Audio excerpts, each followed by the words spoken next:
नमस्कार, मी प्रशांत सोयेकर. आवाज इंडियामध्ये आपल्या सर्वांचं स्वागत आहे. नुकताच राष्ट्रवादी काँग्रेस अजित पवार गट या पक्षाचा वर्धापन दिन झाला.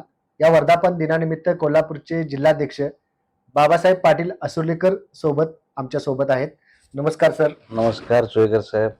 खरं तर असुर्लीकर सर यांच्याविषयी सांगायचं म्हटलं तर ते अगदी ग्रामीण भागातून ते जिल्ह्याच्या लेवलला राजकारण करतात. स्वतःच्या जीवावर राजकारण केलेलं आहे.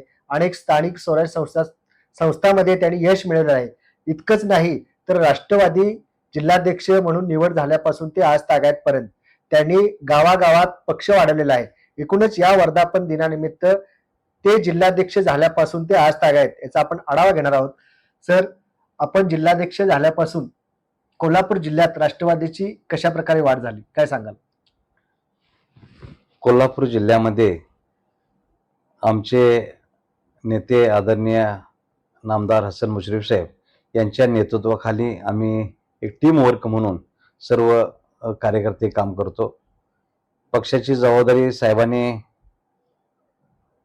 माझ्याकडे दिल्यानंतर मी प्रत्येक तालुक्यामध्ये जाऊन मग मी माझं राष्ट्रवादीचे सर्व पदाधिकारी आम्ही सर्व गावागावात पदाधिकाऱ्यांना घेऊन जाऊन आम्ही पहिल्यांदा सुरुवात अशी केली की त्यावेळी आमच्या राष्ट्रवादी काँग्रेस पार्टीचे राष्ट्रीय अध्यक्ष आदरणीय स्वर्गीय दादा त्यावेळी होते आणि दादांना एक असं काम पाहिजे होतं की एक चांगल्या पद्धतीचं काम, उठावदार काम आणि त्यांना ते देण्याचं काम आम्ही कोल्हापूर जिल्ह्यातून मी असेल, माझे सर्व सहकारी असतील, तालुका अध्यक्ष, विधानसभा अध्यक्ष, सर्व सेलचे अध्यक्ष यांना सर्वांना घेऊन बरोबर आम्ही गावोगावी आणि जिल्ह्यामध्ये तालुका वाईज आम्ही चांगले दौरे केले आणि आम्ही पहिल्यांदा सुरुवात केली की आपलं पक्षवाढीसाठी आपण सभासद नोंदणी अभियान एक चांगल्या पद्धतीने त्या ठिकाणी राबवलं. त्यामध्ये आम्ही गुलाबी पर्व दादांचं आणि त्या गुलाबी गाड्या घेऊन आम्ही तालुक्यामध्ये गेल्यानंतर सर्वात जास्त पक्ष स्थापनेपासून कोल्हापूर जिल्ह्यामध्ये आपले सगळ्यात जास्त सभासद झाले. हे सगळं यश मिळवत असताना याला एकच हे आहे की आदरणीय मुश्रीफ साहेबांच्या नेतृत्वाखाली एक कोल्हापूर जिल्ह्यामध्ये एक आता वेगळं वातावरण चांगलं झालेलं आहे की आज आपण पाहिलं, तुम्ही कोल्हापूर जिल्हा परिषदचं आता यश बघितलं तर आम्ही 25 ठिकाणी आम्ही एक लक्ष केंद्रित केलं होतं. या 25 सीटा निवडून आणायच्याच. एक 4-5 सीटा आमच्या गेल्या, परंतु त्या ठिकाणी 20 ठिकाणी आम्ही यश मिळवलं. जिल्ह्यामध्ये 6 तालुक्यामध्ये आमचे सभापती आणि उपसभापती झालेले आहेत आणि चांगलं त्या ठिकाणी यश आम्हाला राष्ट्रवादी काँग्रेस पार्टीला मिळालेलं आहे. म्हणजे काल सुद्धा बघितलं तुम्ही, राष्ट्रवादी काँग्रेस पार्टीचा आपला 27वा वर्धापन आपण दिन साजरा केला. कोल्हापूर जिल्ह्यामध्ये आपण 10 तारखेला या ठिकाणी आपला वर्धापन दिन साजरा केला आणि महाराष्ट्राचा एक ठिकाणी षण्मुखानंद हॉल मुंबई माटुंग्याला त्या ठिकाणी आपल्या राष्ट्रवादी काँग्रेस पार्टीच्या राष्ट्रीय अध्यक्षा, या राज्याच्या लाडक्या उपमुख्यमंत्री आदरणीय सुनेत्रावहिनी साहेबांच्या अध्यक्षतेखाली त्या ठिकाणी आदरणीय पटेल साहेब होते, भुजबळ साहेब होते, तटकरे साहेब, आदरणीय आमचे नेते मुश्रीफ साहेब, फार चांगला त्या ठिकाणी काल आपला वर्धापन दिन साजरा त्या ठिकाणी केला आणि त्या ठिकाणी सर्व नेत्यांनी आपल्या मनोगतामध्ये आणि आम्हाला जिल्हाध्यक्षांना सुद्धा सूचना केल्या की घरोघरी राष्ट्रवादी झाले पाहिजे. मनोमनी सुद्धा त्या ठिकाणी राष्ट्रवादी काँग्रेस पक्ष त्या ठिकाणी आपला पक्ष वाढला पाहिजे आणि त्या पद्धतीनं तुम्ही कामकाज केलं पाहिजे. आता सुद्धा BLAचं काम आमचं चांगल्या ठिकाणी पद्धतीनं त्या ठिकाणी आम्ही आता हे केलेलं आहे, चांगले नियोजन केलेलं आहे. म्हणजे BLO आणि BLA आता SIRचं जे काम आहे ते चांगल्या पद्धतीने आमच्या पक्षाच्या वतीने चांगलं होईल. आणि आज आपण पाहिलं तर आज कोल्हापूर जिल्हा मध्यवर्ती बँकेमध्ये आमचे नेते आदरणीय मुश्रीफ साहेब चेअरमन आहेत. दूध संघ असेल, दूध संघामध्ये सुद्धा नवीन मुश्रीफ साहेब त्या ठिकाणी चेअरमन आहेत. मुश्रीफ साहेबांनी सर्व कार्यकर्त्यांना ताकद दिलेली आहे आणि प्रत्येकाच्या कामामध्ये झुकून देऊन त्यांनी आपल्या सर्वसामान्य माणसाची म्हणजे कामं करण्यामध्ये साहेबांचा हातखंडा अग्रेसर आहेत. मग ते आरोग्याचे असून देत, कोणतेही काम असून दे, अशा पद्धतीनं राष्ट्रवादी काँग्रेस पार्टीचे आज बूथ लेवलला आमच्या बूथ कमिट्या झालेल्या आहेत. SRI मध्ये आता BLAची नेमणुका त्या ठिकाणी आम्ही केलेल्या आहेत. अशा पद्धतीनं निश्चितपणे भविष्यामध्ये सुद्धा कोल्हापूर जिल्ह्यामध्ये मुश्रीफ साहेबांच्या नेतृत्वाखाली जेवढ्या इलेक्शन होतील, ज्या ज्या स्थानिक स्वराज्य संस्था ज्या असतील, त्यामध्ये राष्ट्रवादी काँग्रेस पार्टी नंबर 1लाच असेल, एवढी मी आपल्याला खात्री देतो.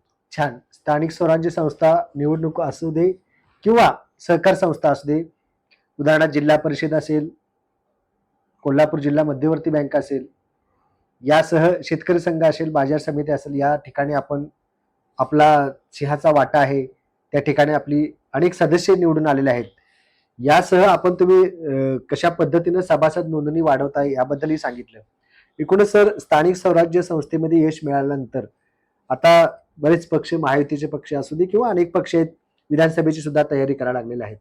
एक काळ होता की या कोल्हापूर जिल्ह्यात राष्ट्रवादीचे 5 आमदार आणि 2 खासदार होते. आता मात्र तशी परिस्थिती नाही आहे. भविष्यात लोकसभा आणि विधानसभाच्या अनुषंगानं आपली काय तयारी असेल? तुम्ही जो काळ सांगितला तो 1999 साली आमचे 2 खासदार आणि 5 आमदार होते. 3 मंत्री होते त्यामध्ये. आदरणीय कोपेकर साहेब होते, आदरणीय खानविलकर साहेब आणि आदरणीय मुश्रीफ साहेब. आमचे 3 मंत्री त्या ठिकाणी आज राज्यामध्ये काम करत होते. आणि निश्चितपणे तुम्ही म्हणताय तो काळ जरी मध्ये बरेच पक्ष आले, बरेच पक्षामध्ये काही माणसं त्या ठिकाणी प्रवेश झाले, विखुरली इकडं तिकडं. परंतु मी तुम्हाला एवढं खात्रीने सांगतो की ते परत पुन्हा दिवस येतील. कारण आज आपला राष्ट्रवादीचा सर्व कार्यकर्ते असतील, नेते असतील, त्यांच्या कामाचा ओघ बघितला तर निश्चितपणे या जिल्ह्यामध्ये आज कागलमध्ये परत आम्ही त्या ठिकाणी निवडून येऊ. आज चंदगडमध्ये सुद्धा राजेश पाटील साहेबांची फार चांगली तयारी चाललेली आहे. त्या ठिकाणी जर बघितलं तुम्ही, पन्हाळा शावडीमध्ये सुद्धा आमची चांगली तयारी चालू आहे. त्या ठिकाणी अजून एक 2-3 ठिकाणी तुम्हाला ते मतदारसंघाचं बोलणं, सगळ्यात महत्वाचं म्हणजे करीमध्ये सुद्धा राहुल पाटील त्या ठिकाणी चांगलं काम करायला लागलेले आहेत. म्हणजे अशा पद्धतीनं आपल्याला किमान एक 5 ते 6 आमदार भविष्यामध्ये, कारण आता मतदारसंघाची पण पुनर्रचना होत्या, त्यामुळं किमान 5 ते 6 आमदार राष्ट्रवादी काँग्रेस पार्टीचे त्या ठिकाणी निवडून यायला काही अडचण नाही. याशिवाय लोकसभेला सुद्धा आज आम्ही महायुती म्हणून काम करत असल्यामुळं आज 3 मतदारसंघ होतात. प्रत्येकाला एक एक वाटणीला जातील. परंतु आमच्या वाटणीचा जो काय येणार आहे मतदारसंघ, त्यामध्ये सुद्धा राष्ट्रवादी काँग्रेस पार्टीचाच खासदार त्या ठिकाणी झालेला आपल्याला दिसेल. नक्कीच. आपण विधानसभा आणि लोकसभा विषयी सुद्धा सांगितलेलं आहे. खरं तर राष्ट्रवादी चे नेते अजितदादा पवार यांचं निधन झाल्यापासून याच्यामध्ये राष्ट्रवादी काँग्रेसमध्ये पोकळी निर्माण झालेली आहे. तर त्यांच्या निधनानंतर ते आज तागायत. पक्षाची वाटचाल कशी सुरू आहे आणि यापुढे ती कशी असेल? स्वर्गीय अजितदादांचं जाणं हे फार मोठं, म्हणजे आमच्या पक्षालाच नव्हे तर महाराष्ट्राला ती एक मोठी पोकळी निर्माण झालेली आहे. आणि दादांचं जाणं म्हणजे प्रत्येक कार्यकर्त्याला एक मोठा आधार होता दादांचा. आणि दादा गेल्यानंतर आदरणीय आमच्या राज्याच्या उपमुख्यमंत्री सुनेत्रा वहिनींच्या नेतृत्वाखाली, आज राष्ट्रीय अध्यक्ष आहेत त्यांच्या नेतृत्वाखाली फार चांगल्या पद्धतीनं काम चालू आहे. निश्चितपणे दादांची उणीव कोणीही भरून काढू शकत नाही. कारण दादांचं जो कामाचा आवाका होता तो प्रचंड मोठा होता. प्रत्येक जिल्ह्यामध्ये, प्रत्येक तालुक्यामध्ये दादा म्हणजे पर्सनल सगळे कार्यकर्त्यांना ओळखत होते, त्यांच्या कामामध्ये झोकून देऊन काम करत होते. त्यामुळे ते फार मोठी आम्हाला ती पोकळी निर्माण झालेली आहे. आणि फक्त नुसतं राष्ट्रवादी काँग्रेस पार्टीचंच नव्हे तर दादांनी कधीही समोर आलेला कार्यकर्ता तो मग कुठल्या पक्षाचा आहे, कुठल्या जातीचा आहे, कुठल्या गोतीचा कधी पाहिलं नाही. त्यांना निश्चितपणे न्याय देण्याचं काम केलं. आणि दादांचं आपल्याला माहिती आहे, आपला विचारधारा की शाहू फुले आंबेडकरांची विचारधारा घेऊन दादांची वाटचाल चालू होती. आज वहिनीने सुद्धा काल आपल्या भाषणामध्ये तेच सांगितलं की भविष्यामध्ये आपल्याला शाहू फुले आंबेडकरांची विचारधारा घेऊन आपल्या या राज्यामध्ये फार चांगलं काम करायचं आहे. आणि त्यामध्ये राष्ट्रवादी काँग्रेस पार्टीचा कुठलाही कार्यकर्ता पाठीमागे राहता कामा नये. आणि निश्चितपणे प्रत्येक कार्यकर्त्याला न्याय देण्याचं काम मी करेन अशी ग्वाही दिल्यानंतर एक नवचैतन्य निर्माण झालेलं आहे कार्यकर्त्यामध्ये. आणि कालचा आमचा हा 27वा वर्धापन काल मुंबईमध्ये जो साजरा झाला, निश्चितपणे त्या ठिकाणाहून येत असताना प्रत्येकानं ठरवलंय की भविष्यामध्ये कोणतीही इलेक्शन असू दे त्यामध्ये आपण निश्चितपणे विजयी होऊ आणि प्रत्येक कार्यकर्त्याला न्याय देण्याचा प्रयत्न करू, त्याच्या कामामध्ये झोकून देऊन आपण काम करू. आज महायुतीच्या आमच्या सरकारनं शेतकऱ्यांची कर्जमाफी केलेली आहे. त्यामध्ये निश्चितपणे प्रत्येक शेतकऱ्याला त्याचा लाभ होणार आहे. 2 लाखावरच्या असतील त्यांना 2 लाखाच्या वरचे पैसे भरल्यानंतर त्यांना लाभ होणारच आहे. 2 लाखाचे असतील त्यांना संपूर्ण कर्जमाफी होणारच आहे. त्याशिवाय जे प्रामाणिकपणे भरणारे आहेत त्यांना सुद्धा 50,000 रुपयाचं प्रोत्साहन अनुदान त्या ठिकाणी मिळणार आहे.